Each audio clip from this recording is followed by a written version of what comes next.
Dimensión con Dionisio Gutiérrez.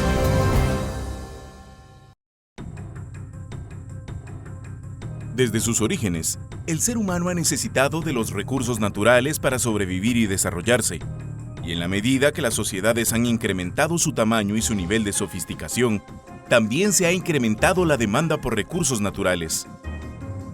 En el año 1800, hace tan solo 2 siglos, habitaban el planeta aproximadamente 1.000 millones de personas, mientras que hoy en día lo habitamos más de 7.300 millones.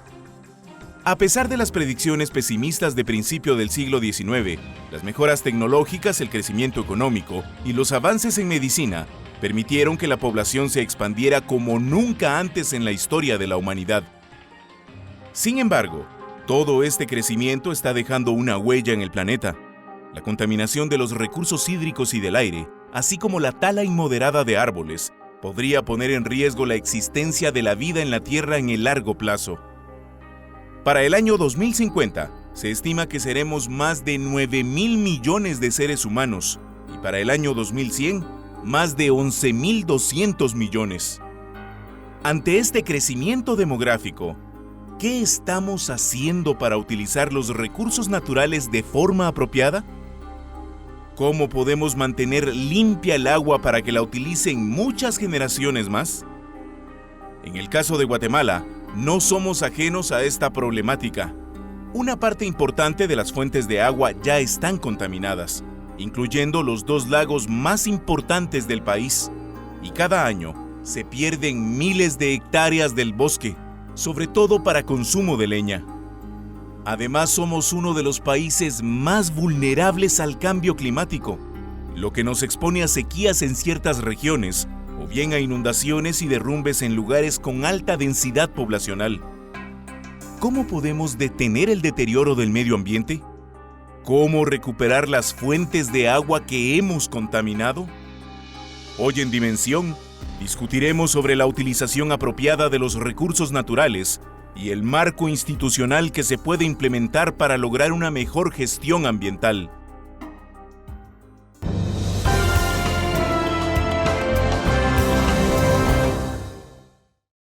Bienvenidos, esto es Dimensión. Hoy vamos a hablar de la utilización de recursos naturales, un tema del que cada vez se discute más, muchas veces lamentablemente con un sesgo ideológico, con una carga ideológica que aleja lo que debiera ser el verdadero argumento, que es la responsabilidad. Y para eso tenemos a un muy selecto grupo de especialistas con quienes vamos a platicar de este tema. El ingeniero Jorge Chapas, director ejecutivo RANA, él nos contará de qué se trata eso. El ingeniero Oscar Núñez, él es director ejecutivo de Fundación Defensores de la Naturaleza. El doctor Iván Azurdia, Academia de Ciencias de Guatemala. Y el doctor Raúl Mas, investigador de YARNA. Señores, bienvenidos a Dimensión. Muchas gracias. El ser humano necesita aprovechar los recursos naturales para asegurar su subsistencia. Lo importante es que el aprovechamiento se haga de manera responsable para asegurar la sostenibilidad. Para esto la sociedad fija normas para regular la gestión de los recursos naturales. Entonces, tal vez, doctor Azurdia, ¿cuál es la situación de Guatemala en el tema de la gestión ambiental? ¿Tenemos las instituciones que necesitamos para la correcta gestión ambiental?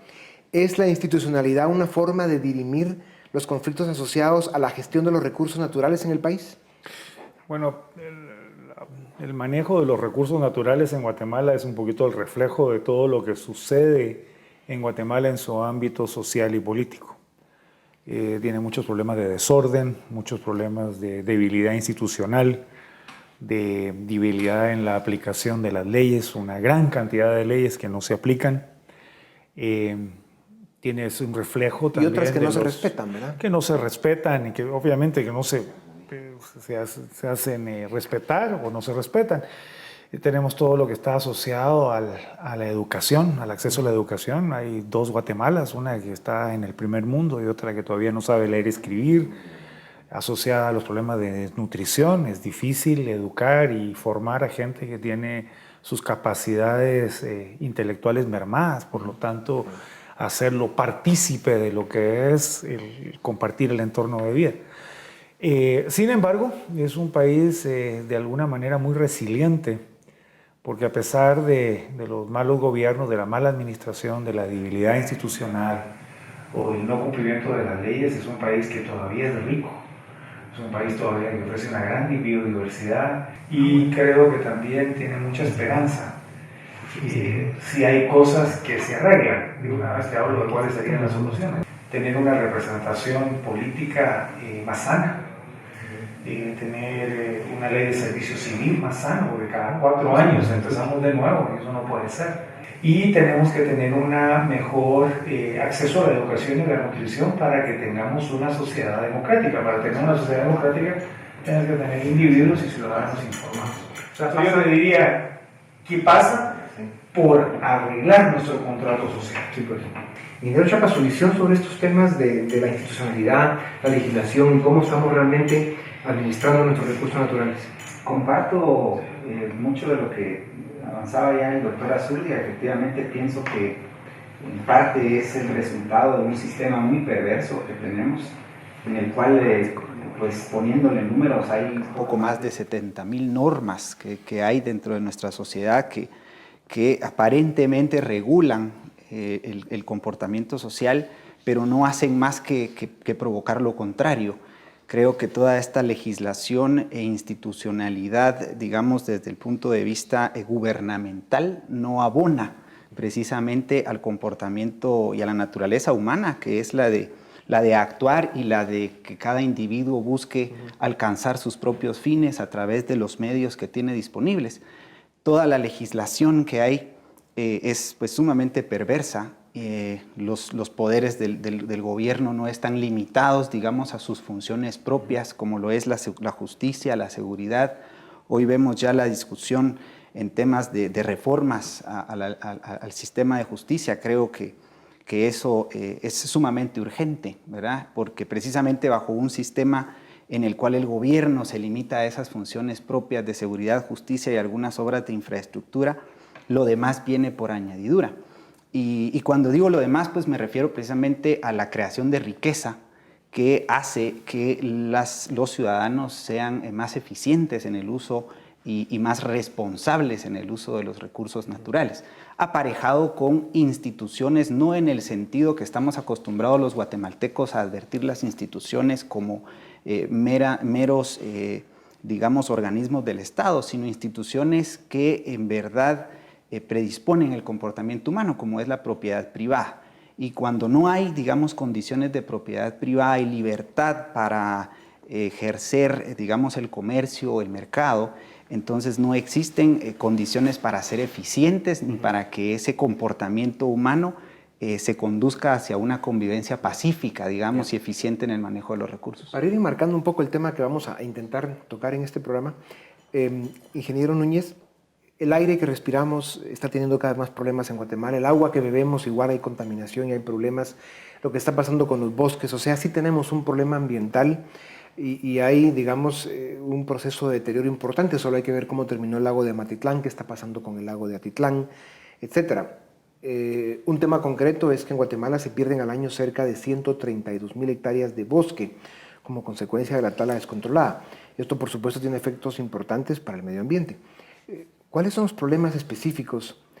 Hablando primero, o denos un marco general, los problemas específicos que usted ve que estemos tratando tan mal nuestros recursos naturales, el agua, el aire, los árboles, nuestros lagos y nuestros ríos. Los niveles de contaminación son brutales.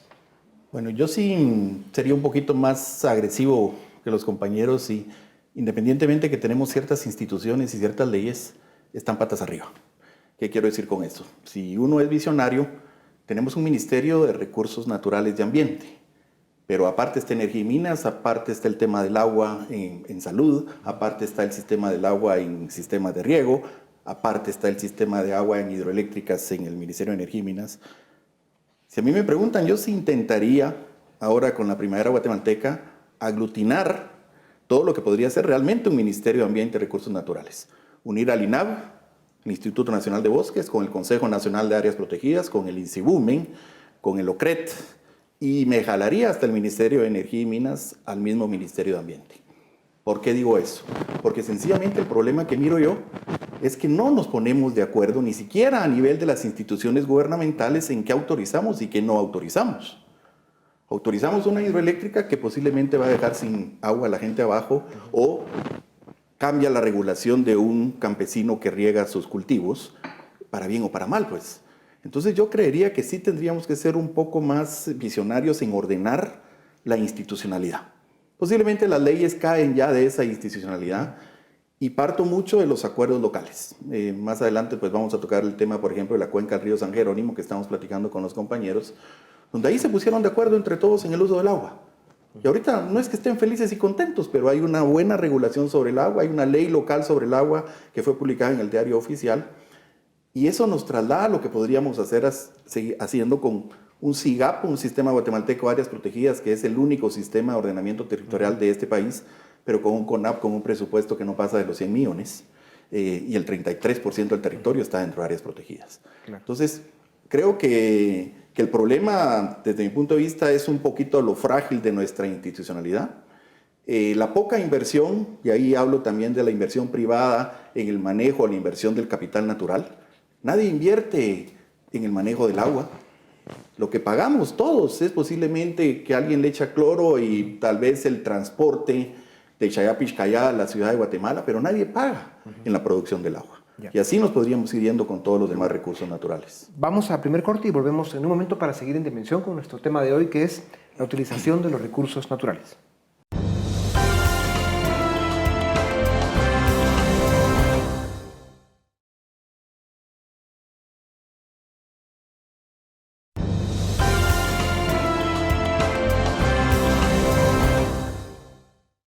Bienvenidos, esto es Dimensión y estamos hablando de la utilización de los recursos naturales. Doctor Mas, ¿cuál diría usted que en este momento para Guatemala es el problema relacionado a recursos naturales que nos está dando más dolores de cabeza, que está amenazando incluso las relaciones entre distintos grupos de la sociedad? ¿Qué manejo político se le está dando? ¿Cuáles pueden ser las consecuencias? Bueno, nosotros lo que vemos es que la crisis no es solo del entorno natural, es una crisis sistémica. El sistema país está pasando por una etapa muy complicada, muy compleja.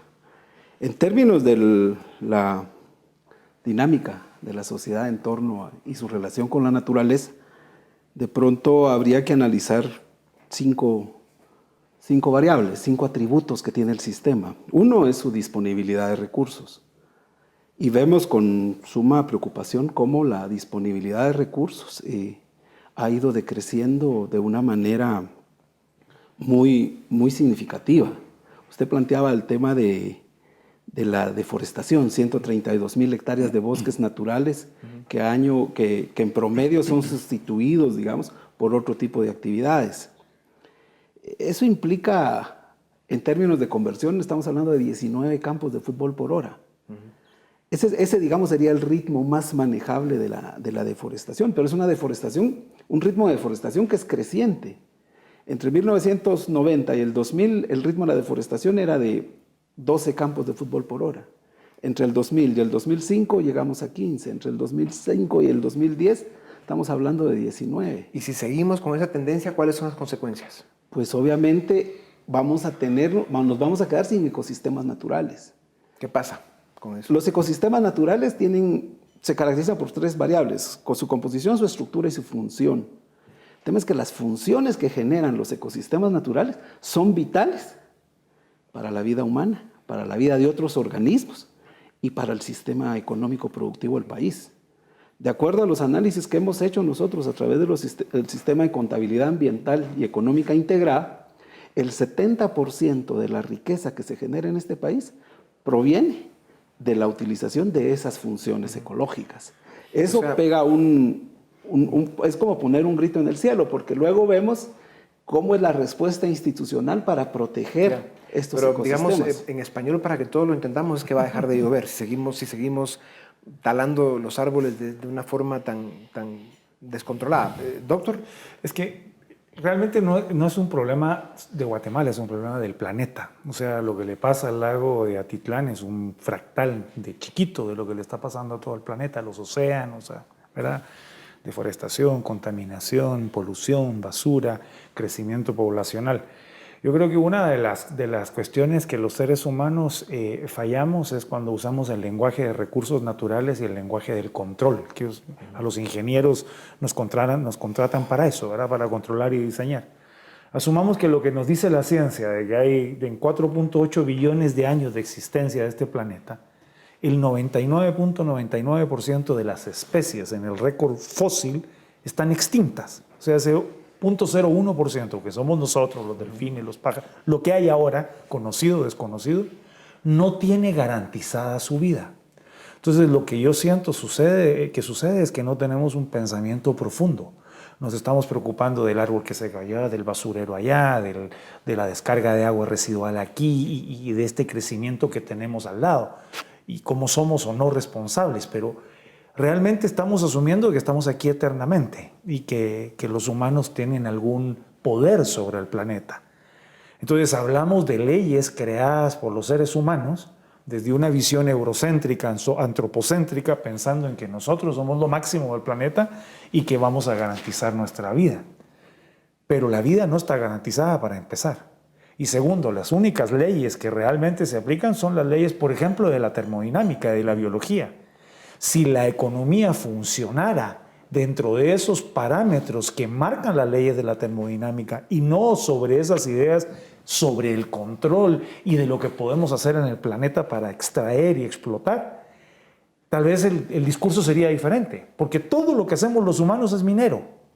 Los delfines, el petróleo, el oro, los bosques, las vacas, todo lo que hacemos los humanos es minero. Hablamos de la minería como el petróleo o la plata, pero todo lo que hacen los humanos es extractivo. No hacemos nada que realmente vaya dentro de los ritmos del planeta, de reposición natural. Entonces, cuando hablamos en contra de la minería, uno piensa en el petróleo, pero todo, el atún, los pollos, las vacas, el maíz, todo lo hacemos mineramente. Y esto querría decir que vienen correcciones dramáticas, entonces en algún momento del tiempo. ¿Quién quiere animarse a seguir con esta conversación? Yo quisiera, digamos, hacer algunas acotaciones. Yo sí creo que los problemas no son globales. Los problemas ambientales son locales. Lo que nos han vendido como un problema global, digamos, lo que está más de moda, que es el cambio climático y trae aparejado las consecuencias que vemos en los recursos naturales actualmente, no es más que francamente un fraude en términos políticos, ¿verdad? La agenda del cambio climático provocado por el hombre es prácticamente una agenda política que está inserta en una organización supranacional y que ha tergiversado datos, ha manipulado mucha información y eso ha generado pues un miedo, digamos, globalizado. ¿Pero hay cambio climático o no hay cambio climático? Hay un cambio climático, pero donde el factor humano no es significativo. Los cambios climáticos siempre han existido durante toda la vida del planeta, aún sin el ser humano. Han habido periodos de calentamiento mucho más agresivos que el actual, que es muy ligero. Y el problema es que cuando entramos hay un número importante de científicos en el mundo que contradicen esa teoría, ¿no? Lo que sucede es que este cambio climático que estamos viviendo ahora tiene un adjetivo, es abrupto. Es decir, la velocidad con la que vienen las transformaciones nunca antes se había registrado en la historia de la vida en la Tierra. Es decir, ese salto cualitativo que se está pegando en las transformaciones climáticas es sumamente violento y transformador. O sea, no solo en la vida sí hay cambio climático y el hombre juega un papel importante. Totalmente. Yo lo diría también. Si nosotros miramos al día de ayer, 175 países firmaron el Acuerdo de París. Y son los 175 países, no los pobres, los más poderosos del mundo, con los mejores científicos del mundo, ¿sí? Si lo está firmando Inglaterra, lo firmó Estados Unidos, lo firmó España, lo firmó Rusia. Entonces, no podemos irnos en contra de lo que los grandes científicos nos están diciendo, que sí hay un calentamiento. Y posiblemente eso no va a provocar, si quieren, que llueva más o que llueva menos a nivel local. Creo que eso no lo vamos a poder predecir todavía. Pero sí está generando una distorsión en que vamos a tener posiblemente mucha lluvia en 2-3 días o una sequía prolongada de un mes. Las repercusiones del calentamiento no son tanto a nivel mundial. Guatemala, como un país tan lleno de montañas, con fisiografía muy rica, con vientos alisios que entran por el Golfo de Honduras, pero con lluvias orográficas que entran del Pacífico, la influencia del norte que nos entra por el Petén. nos hace cabalmente eso, ser el país de la eterna primavera, donde en Sierra de las Minas, por ejemplo, que administra Defensores, tenemos 12 de los 14 ecosistemas, pero en cada rinconcito llueve diferente. Por ejemplo, y está cambiando. Pero ahora que hicieron tanta bulla, por ejemplo, con el Niño, ahorita ya estamos terminando el verano y ha sido el año que menos incendios forestales hemos tenido en Sierra de las Minas y en Sierra de la Candó. Nos estamos dando cuenta que posiblemente no somos capaces de predecir, pero sí somos capaces de empezar a realmente invertir en el recurso natural, que es lo más importante. Bueno, la ciencia no es cuestión de consensos, ¿verdad? O sea, Galileo se opuso a la teoría, digamos, que sostenía que la Tierra era el centro del sistema solar y tenía razón. O sea, la ciencia no es cuestión de consensos, pueden haber 175 gobernantes, pero realmente la ciencia climática, hay muchísimos también científicos que tienen pruebas de que el impacto del ser humano es poco significativo en el cambio climático. Pero ¿a qué iba mi comentario? A que precisamente la intromisión de los gobiernos en estos temas, que eventualmente la investigación debiese de ser independiente y mantenerse alejada de la política, ha hecho que los gobiernos crezcan de tal manera que eventualmente nos encontramos con toda esa legislación y la manía de querer legislar todo y querer corregir, digamos, los problemas, en este caso ambientales, a través de legislación. Sí. Y ese es un gravísimo error, porque el problema es que toda esa legislación engendra una gran burocracia. Y la burocracia significan impuestos y significa un sistema de búsqueda de rentas muy perverso. La política está metida en todo, ¿verdad? O sea, se ha metido para un lado de los escépticos y se ha metido también para el lado de los que proponen y afirman que el cambio climático es una realidad que está impactando de forma dramática a la raza humana y que además está sucediendo muy rápido y que el hombre tiene un papel protagónico en este fenómeno. Pero digamos que no vamos a resolver esa discusión aquí hoy. Es cierto que hay un tema macro, que es lo que está pasando a nivel del planeta, ¿verdad? Todo el deterioro que hay en general de todos los recursos naturales, la contaminación y demás, que está afectando el nivel, el bienestar de los seres humanos. Pero traigamos eso a Guatemala, porque al final no vamos a poder cambiar el tema mundial y menos aquí en este momento. Ese era justamente uno de los sí el temas. tema Chapín. Independientemente de que no hubiera cambio climático, el sistema país tiene fallas muy ostensibles, es decir, muy severas y que debemos atenderlas de una manera urgente. ¿Cuáles son esas fallas concretamente? El ritmo de la deforestación. Ese es un problema. Los niveles de contaminación del agua, el manejo de desechos. Ríos, lagos, manejo de desechos. Desechos sólidos, los niveles de contaminación del aire. Digamos, son elementos que independientemente del cambio climático ya de por sí tienen, digamos, en serio, severos problemas de abastecimiento a toda la sociedad guatemalteca. ¿Y esto hay consenso en esta mesa? Sí, yo diría que los residuos sólidos, la basura, digamos para todos los televidentes, las aguas residuales, las aguas cloacales, cada vez que vamos al baño, al inodoro, eso termina en Amatitlán, en los ríos del país, todos los ríos están contaminados. Entonces tenemos agua, pero la calidad del agua se deteriora muy rápidamente. Entonces el manejo de los suelos, la cantidad de suelo que estamos perdiendo por el mal manejo que hacemos.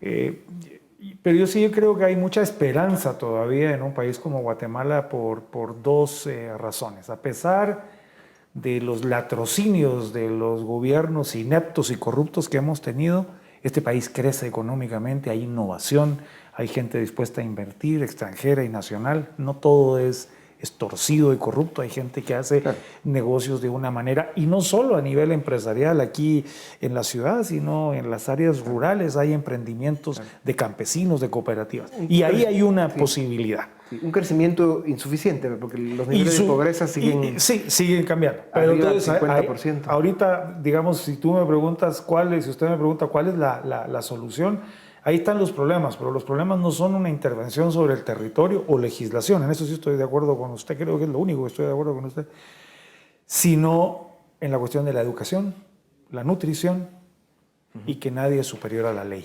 Vamos a otro corte y volvemos en un momento para seguir en Dimensión hablando del uso de recursos naturales.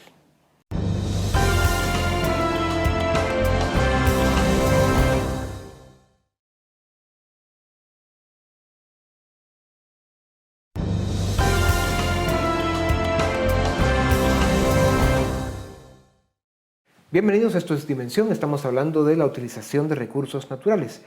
Un dato para regresar al tema del agua, que es un tema fundamental. Analistas ambientales advierten que en Guatemala hay agua suficiente, pero pocas capacidades para su gestión. La cantidad de agua que se estima existe en el país es 7 veces mayor a lo que llaman el límite de riesgo hídrico establecido por estándares internacionales.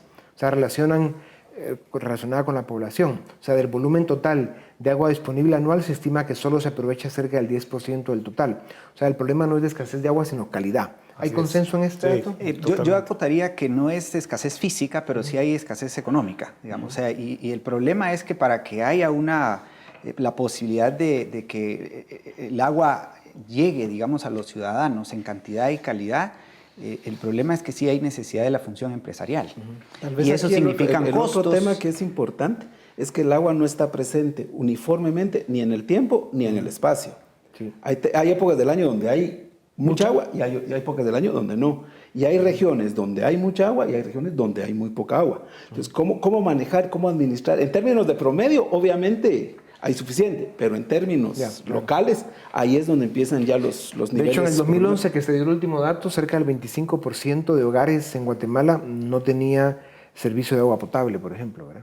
Sí, de hecho, el registro va más en agua entubada, que no necesariamente es potable. Y las implicaciones que esto tiene, por ejemplo, para seguridad alimentaria. Claro.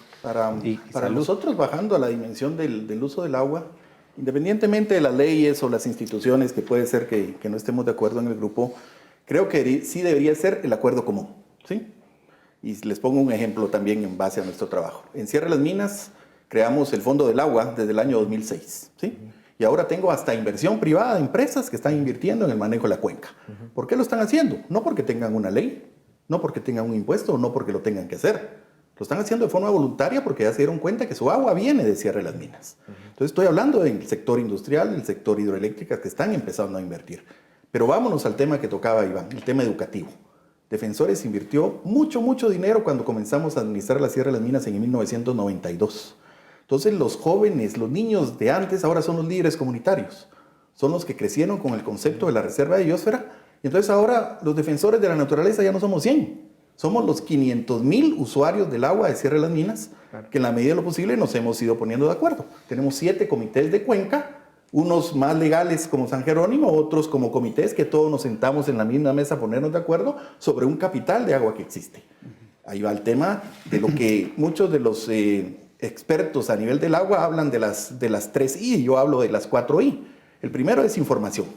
Guatemala no tiene capacidad ni genera datos de información. El INSIUMEN está en trapos de cucaracha, no genera datos.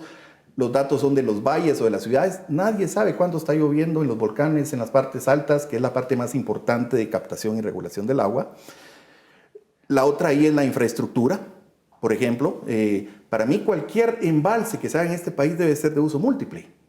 A las 6 de la tarde que se empieza a generar, si es que hay una hidroeléctrica, se empiezan a regar automáticamente los sistemas de riego por goteo o microaspersión y se empiezan a llenar los sistemas de distribución de agua potable.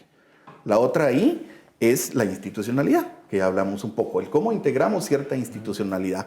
Y la cuarta ahí, que no muchos todos la tocan y no están de acuerdo, es la inversión en el capital natural, en los bosques. Porque si nosotros tenemos deforestación, ahí sí vamos a tener grandes avalanchas, grandes erosiones en la época de invierno y muy poquita agua en la época de verano. Sí. Actualmente no existe una ley que regule el uso del agua, ¿verdad? A pesar de que la Constitución manda que se dicte una, y que Guatemala es de los pocos países de América Latina que no tiene una ley de aguas. Sabemos que el Congreso tiene engavetada algunas propuestas desde hace varios años y no sucede nada. Luego algunas municipalidades se han opuesto a la iniciativa de ley de aguas que hay porque está en este momento todavía la discusión, hemos visto marchas, o sea, hay un tema sobre el agua porque evidentemente hay excesos y abusos sin duda alguna por parte de probablemente todos los sectores de la sociedad, ¿verdad? Y por otro lado puede haber un poco de politización del tema. ¿Cómo encontramos una propuesta que sea seria, responsable, que ponga en orden a los que están cometiendo excesos y abusos, que nos ayude a educarnos un poco más sobre el cuidado que hay que tener con un recurso tan importante y que al final el país salga beneficiado? ¿Por dónde se arranca este esfuerzo? Mira, yo creo que Guatemala es un país con un exceso de leyes. Si hay una ley de agua será muy bueno y qué bueno que se discuta, pero ya existe una regulación que no se cumple y que mucha gente evita. Por ejemplo, en el lago de Atitlán desde el 2006 existían las leyes del Ministerio de Medio Ambiente para que las entidades comerciales tuvieran sus plantas de tratamiento de aguas residuales. Hasta que no hubo sanciones económicas, cárcel y juicios, el sector privado que debería estar cuidando, con excepciones de siempre, descargaban sus aguas residuales en la cuenca del lago de Atitlán.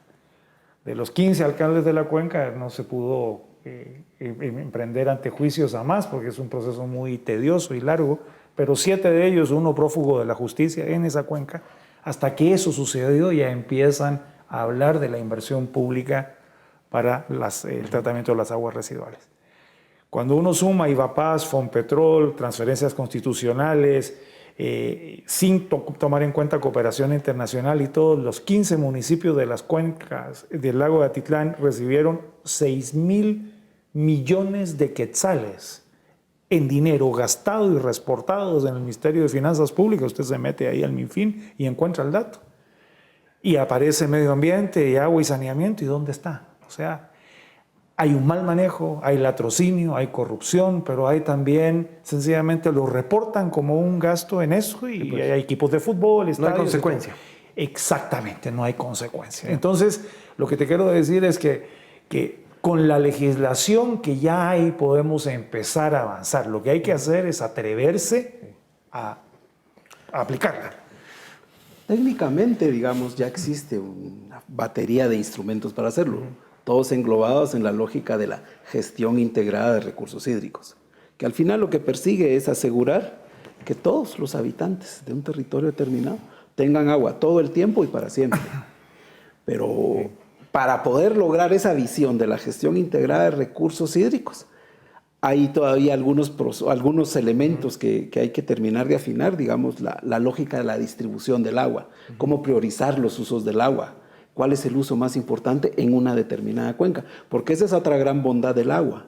Se puede administrar en función de las cuencas hidrográficas. Eso ya de alguna manera contribuye naturalmente a facilitar esa gestión, esa administración. El tema es qué vamos a priorizar. Yo sí creería en que tarde o temprano tenemos que tener una ley de aguas. Eso estamos muy claros. Pero la historia nos ha dicho que vamos 22 iniciativas y no lo hemos logrado, ¿verdad? ¿Por qué no se logra? Para mí, por lo menos las últimas 5 leyes donde nosotros nos metimos, la del 2006 que impulsamos en el primer Congreso Nacional de Recursos Hídricos que organizó Defensores, fue la ley que más avanzó. Inclusive ya con todo el sector industrial, hidroeléctrico, productivo de este país a favor de la ley, pero topamos en Totonicapán. ¿Por qué? Porque les llegaron a decir que era un mecanismo de privatizar el agua. Sí, pues. Entonces, para mí, creo que los errores es que las leyes han venido de arriba hacia abajo, las propuestas de ley. Y creo que la ley que deberíamos de crear tiene que ser una ley muy, muy general, que comience dando o promoviendo el diálogo local. Si yo como San Jerónimo me pongo de acuerdo, yo como Quetzaltenango me pongo de acuerdo, la suma de las microcuenquitas con acuerdos va a sumar una ley general consensuada con todos los usos. ¿Es realista el seguir ese protocolo, esa dinámica para llegar a acuerdos? Porque normalmente es el Estado el que tiene que poner, digamos, el liderazgo y el conocimiento para una cosa tan importante como la ley de aguas. Para mí la marcha ahora de la semana pasada nos dio mucho que aprender. Es la primera vez que se hace una marcha en Guatemala en función del agua. Esas marchas se han repetido a nivel mundial hace 10 o 15 años y han dado como producto una ley. Entonces lo importante es que el grupo campesino es el que está pidiendo una ley de aguas. Habría que ver si todos los que marcharon, pues hay que ir con 48 cantones, hay que ir con las comunidades chincas, hay que ir con las comunidades peteneras, a ver qué piensan de ellos. Pero para mí tiene que haber un proceso fuerte, muy profesional, de diálogo y consenso. Porque si no, va a topar otra vez la ley. Yo sí quisiera agotar, ser muy drástico en el comentario de que hay 2 condiciones que son sine qua non, que tienen que ser como prerequisitos. Número 1, acabar con la desnutrición y con el analfabetismo. El diálogo requiere un nivel de participación informada. Entonces no puede estar una élite imponiendo de arriba hacia abajo sin una gran cantidad de los guatemaltecos fuera de esa discusión sin posibilidad de hacerlo. Y la otra es la reformulación seria del Estado en relación a la ley electoral y partidos políticos, porque vamos a hacer una ley de aguas. o vamos a cambiar una ley del Ministerio Público. ¿Quién lo va a cambiar? ¿El actual Congreso? Es mejor que no la toquen, va a salir peor. Entonces necesitamos Oficina Nacional de Servicio Civil, servidores públicos de largo plazo. Necesitamos una ley de partidos políticos que realmente no lo que hicieron, sino que realmente responda a esas demandas ciudadanas.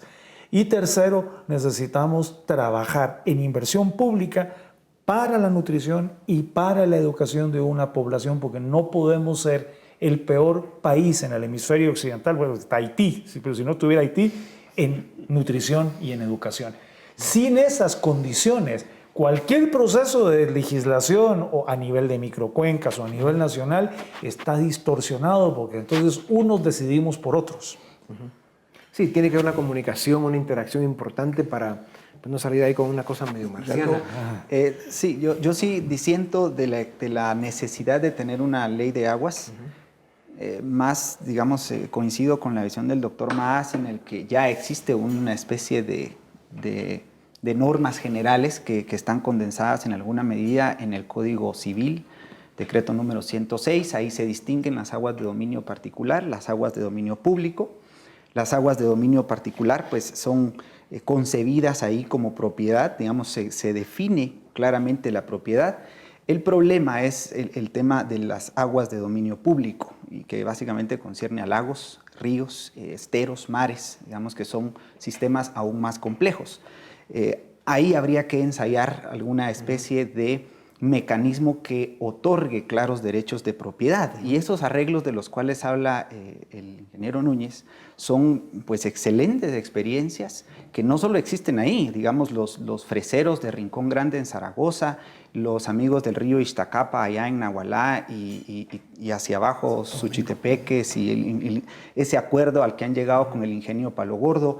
Muchas otras experiencias, incluso también creo que en el río Motagua hay algunas experiencias de arreglos locales que sin una ley han logrado establecer un mecanismo de sanciones, monitoreo, y lo que es súper importante es que en esos casos los derechos estén claramente definidos, sean defendibles y sean divisibles para que pueda darse esa más que cuestión de leyes, es cuestión de desarrollar una cultura, ¿verdad? Una serie de hábitos y costumbres que nos ayuden o nos permitan, nos obliguen a proteger nuestros recursos naturales. Incentivos, sí. Volvemos en un momento para seguir en Dimensión. El tema de hoy, el uso de recursos naturales.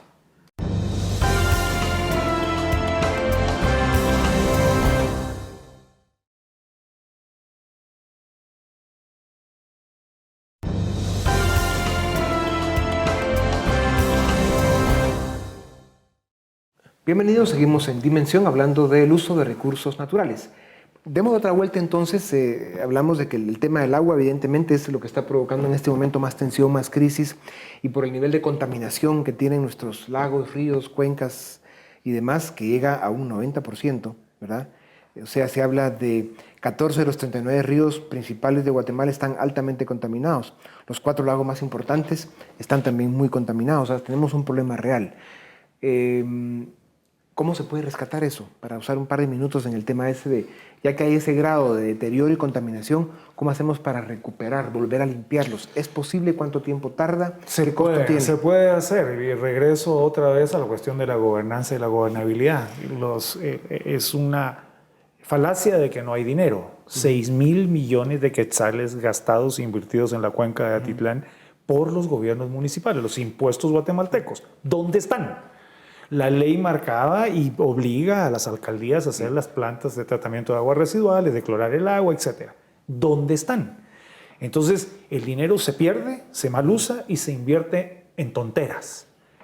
¿Por qué sucede eso? Porque la participación ciudadana no educada, sin acceso a educación, sin acceso a una nutrición suficiente para que esa educación le permita participar educadamente, permite que un sistema político nefasto, clientelar y corrupto se mantenga. Entonces, ¿cuál es la posibilidad? Primero, informarse, porque esa información en el MIFIN la puede bajar, y empezar a exigir a los alcaldes que cumplan con la ley. ¿Y cuáles son las acciones técnicas concretas que habría que implementar?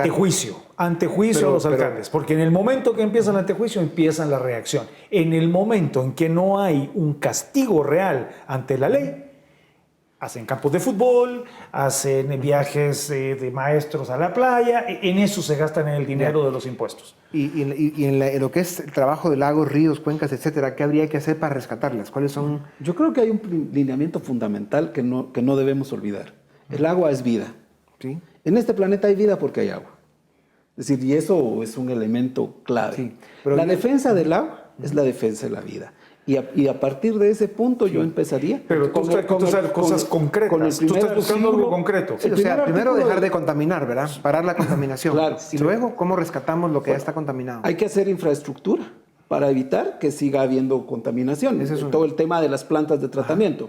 Hay que hacer infraestructura para evitar y controlar las crecidas a las que hacía referencia Oscar. Es Y decir, limpiar lo que ya está contaminado. Cada ¿cómo se vez hace? que llueve 3 días seguidos se muere Hay mucha ejemplos, gente. hay ejemplos internacionales muy claros. El lago de Zúrich estaba en los niveles de contaminación que estaba el lago de Amatitlán hace 50 años. El Rin. ¿Cómo lograron reactivar realmente toda la recuperación del lago de Zúrich? Uno ahorita puede tomar agua del lago, así de sencillo. Pero fue mucho con la aplicación de la ley. ¿Quién vaya a aplicar una gotita contaminada al lago? Ahí se aplican la ley o las multas no son canjeables y se van presos. Sí. Entonces, el tema es que la legislación de desechos líquidos sí está regulado, pero ¿qué pasó? Esa vencía en mayo del año pasado. ¿Y qué fue el Ministerio de Ambiente lo que hizo y el Congreso? La ampliaron otros 2, 3 años. Cuando lleguen esos 2 o 3 años, otra vez la van a volver a ampliar. Entonces creo que el tema sí tiene que ver mucho también con la aplicación de la Entonces, justicia. dejar de contaminar, aireación, ¿qué métodos Bueno, usaron? luego el tema de evitar esos programas obsoletos de dar fertilizantes a todo el mundo por programas políticos. Claro. Naturalmente, los fertilizantes que están dando llevan muchas concentraciones de fósforo Y nitrógeno. y nitrógeno. Y eso es lo que está generando toda la generación de fitoplancton en el mar, en los lagos, que es lo que nos complica también la recuperación de ciertos lagos, ¿verdad? Entonces, ese programa deben de echarlo a la basura, así de sencillo. Mira, un programa de fertilizantes tiene que ser basado en lo que el suelo necesita y no en un programa de En términos concretos, por ejemplo, tienes que haber planes maestros que de una vez generen la ingeniería, los costes, los arreglos institucionales, las sociedades público-privadas, los roles de los empresarios, etcétera, para hacer la infraestructura que no hicimos en 30 años. O sea, no la hicimos y ahora tenemos, como buenos chapines, hacerlo a última hora, corriendo ya con el lago contaminado, el río contaminado, etcétera. Eso tiene que ser. La Antigua, por ejemplo, la Antigua Guatemala, un lugar tan rico, tan especial, no tiene planta de tratamiento de aguas residuales. Todo va al Guacalate. Todo lo que sucede en la Antigua va al río Guacalate, crudo. Entonces, todo ese tipo de cosas pero hay que hacerlo a nivel de planes maestros, porque ya no podemos ir haciendo estudios por poquito. Okay. Y supongamos que logramos hacer todas esas plantas de tratamiento y detener la contaminación. ¿Cómo se limpia lo que ya está contaminado? ¿Es con el tiempo? Ok, no, hay tecnología, licenciado. Ahora, yo disiento. Tenemos que lograr diseñar un sistema o reconocer que necesitamos un sistema de mejores incentivos. Y el mejor incentivo para que venga la inversión, la tecnología, la innovación, es la propiedad privada. En ese lago, en el que pone el ejemplo el ingeniero Núñez, lo que hay es innovación, hay tecnología, como por ejemplo en la laguna del Cascajo, en Perú, donde con nanotecnología fueron limpiando una laguna muy parecida en términos de contaminación al lago de Amatitlán. Pero no va a ser posible si no desarrollamos un sistema de derechos de propiedad en el cual los ciudadanos nos sintamos partícipes y nos sintamos dueños y ejerzamos una dueñez de ese recurso hídrico. Creo que sí hay que dejar bien en claro a los ciudadanos que no es a través de leyes que esos incentivos emergen, es a través de que debemos de reconocer esos derechos, como por ejemplo 48 cantones, que siempre se ha opuesto y apuesto a que se seguirá oponiendo, porque ellos administran localmente sus recursos hídricos y lo hacen en tantas otras comunidades porque tienen claramente esos derechos de propiedad sobre los recursos naturales. En tanto y en cuanto no hayan claros derechos de propiedad privada claramente definida, defendible con un sistema de justicia diligente, probo, independiente, y que esos recursos naturales no sean divisibles o transferibles, no va a ser posible que venga inversión y tecnología para corregir esos problemas. Sin embargo, yo no estoy de acuerdo. En el caso de Atitlán, por ejemplo, tenemos 400 negocios privados, muchos de ellos hoteleros que viven del turismo y del lago, y que hasta que no se pusieron las multas de una ley que existe en el 2006 y hasta que en el 2013 no se pusieron las multas, la cárcel y los juicios, no hicieron las plantas de tratamiento, y son privados, son dueños, son capitales grandes, no es un empresario que va a tener que endeudarse para resolver un problema de 150,000, 125,000 quetzales, y no lo hicieron hasta que la ley, a través del refuerzo de la ley drástica aplicada desde el gobierno sobre sus empresas, que lo hicieron. Yo sí estoy totalmente de desacuerdo con lo que dice el Sí, pero correo. media vez nosotros logremos controlar la raíz de la contaminación, que es lo que usted preguntaba, el ecosistema se va a recuperar solo, en la medida de lo posible. Pero tiene que ver mucho con la biodiversidad, con los peces, con los manatíes, por ejemplo, en Bocas del Polochic. Media vez nosotros no contaminemos el lago, la vida silvestre se va a ir recuperando. Un tema importante es también hasta las invasiones que tenemos ya de especies exóticas en algunos de nuestros lagos, que llegan a colapsar en determinado momento la limpieza del sistema natural. La extinción del lago Poc, Del Pato Poc. del Pato Poc en Atitlán es un ejemplo. Con la hidrila. Con la hidrila. Pero ¿qué pasa si no hubiéramos contaminado? No hubiera habido hidrila, posiblemente no había habido esos peces contaminadores que se comen a los otros y que rompen el ecosistema natural. Pero en la medida que controlemos la raíz del problema, el ecosistema se va a recuperar solo. Nos quedan segundos ya nada más, y no nos dio tiempo a hablar de, aparte del agua, cuál es el otro gran problema en Guatemala que está afectando de forma dramática a los habitantes, y que además representa un problema político y que nos va a causar problemas. ¿Cuál sería la otra parte del agua? La erosión. La erosión es un fenómeno que está castigando muy lentamente, pero dramáticamente. Que tiene que ver con la tala de bosques también. Tiene que ver con el tema de la los deforestación, desastres, creo yo. tiene que ver con La deforestación. la deforestación. Yo diría que la basura y las aguas residuales. O sea, Ya. básicamente no las estamos tratando. El país entero es un basurero. Ya. Bueno, sin duda alguna tenemos desafíos extraordinarios, ¿verdad? Ojalá que ustedes sigan dando esta batalla en primera Que fila. nosotros sigamos. Y que nosotros, el resto de ciudadanos, nos unamos a lo que ustedes están haciendo, porque es fundamental. De eso depende la sobrevivencia misma de la raza chapina. Pues muchas gracias, se les agradecen sus reflexiones y conocimiento. Creo que es muy importante tenerlo muy en cuenta. A ustedes gracias también, nos dejamos ahora con Dimensión Artística. En esta oportunidad tenemos el gusto de compartir con ustedes unas pequeñas imágenes de una obra que está llevando a cabo un grupo de jóvenes, una obra extraordinaria que realmente rompe paradigmas, está poniendo ejemplo de cosas nuevas, en fin, llevando el arte en Guatemala a otro nivel. Roberto Estrada, un buen amigo de esta tribuna, es el director musical de esta obra, se llama Gospel Guatemala. Les recomendamos que la vayan a ver y que estén, digamos, muy conscientes del cambio que está logrando este grupo de artistas para Guatemala. Gracias y hasta la próxima.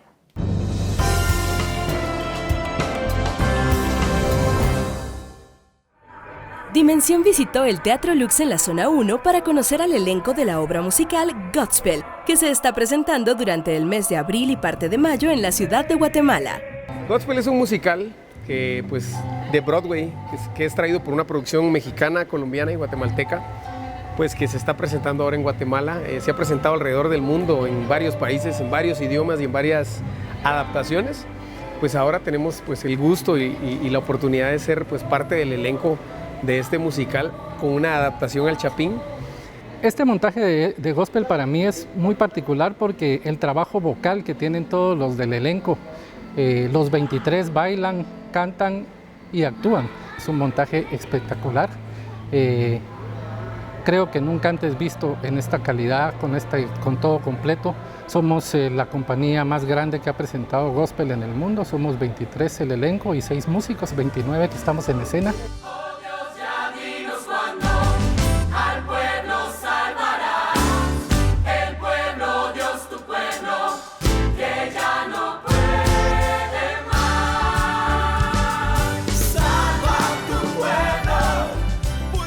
¿Qué tal? Soy Josué Morales para invitarlos a que se vengan al Teatro Lux a ver Godspell Guatemala. Realmente el trabajo que a mí me tocó fue hacer una adaptación del texto de un lenguaje que estaba muy mexicano para un lenguaje más guatemalteco, para que todos lo podamos entender. Así que los invitamos para que se vengan viernes, sábado y domingo. Dimensión les invita a vivir la experiencia de Godspell en Guatemala, un espectáculo único. Para más información sobre boletos y horarios de las presentaciones, visita facebook.com/Godspell Guatemala.